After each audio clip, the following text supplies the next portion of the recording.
The biggest soccer club in the world, Manchester City, ranked number 1 by UEFA club coefficients, could face major repercussions after being accused of breaking over 100 financial fair play or FFP rules in the English First Division, called the English Premier League, from 2009 to 2018.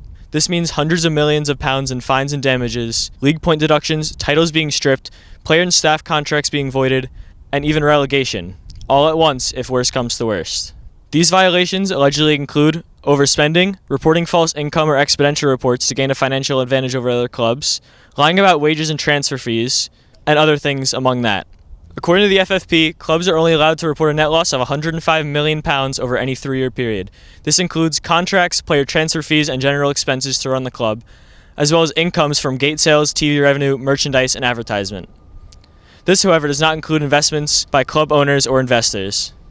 In 2009, the club was bought by UAE Prime Minister Sheikh Mansour, where in his first season of ownership, he gave the club hundreds of millions of pounds to spend on players. The club spent £138 million in transfer fees alone, which saw them lose over £125 on the transfer market alone in just their first season. This, partnered with some of the lowest attendance rates in the entire league, with just over 80% attendance, would have put them in trouble from the 2006 to 2009 period alone, while also reporting similar losses in the 2010 and 2011 seasons would put them in even further trouble. While TV revenue from the Champions League and the Premier League would have paid for some of that $305 million plus amount, it would have only paid for about £150 million at most, and they still would have lost over £200 million.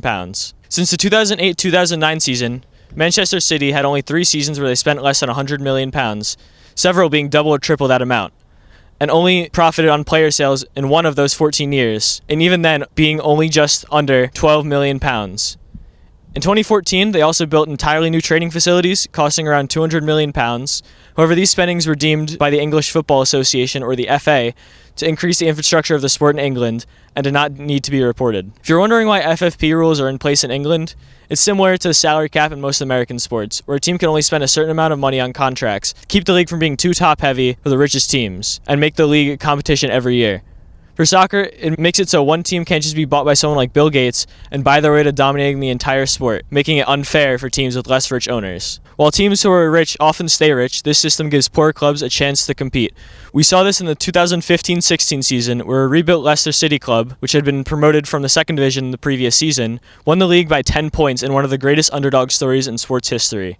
For reference, that's like if the Chicago Bears won the Super Bowl this year with the worst team in the NFL. The repercussions could be massive for Manchester City because they would have to pay other clubs reparations for missed opportunities for revenue, such as being kicked from Champions League places, as well as being robbed of Premier League titles or spots in a relegation battle. Something similar to this happened when West Ham United beat Sheffield United in a relegation battle in the 06-07 season, where it was later revealed that West Ham lied about their finances to sign star player Carlos Tevez, who massively aided them. Sheffield sued them for the estimated £30 million in missed revenue and won.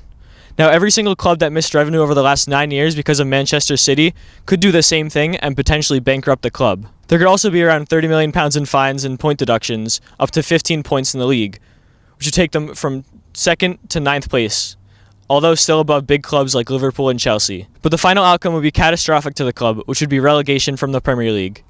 This means that they could be put down in the 2nd, 3rd, or 4th division, or even expelled from the professional game altogether and put into the 5th tier.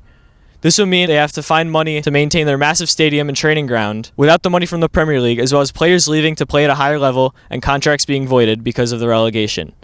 This would force the club into massive debt, possibly forcing them into bankruptcy, especially if everything happens at the same time. Now, this is still all alleged and will most likely involve a several-year-long legal battle with some of the best lawyers in the world, so keep an eye out for updates on the topic. But for now, I'm Thomas Sherman with the W. Back to the anchor desk.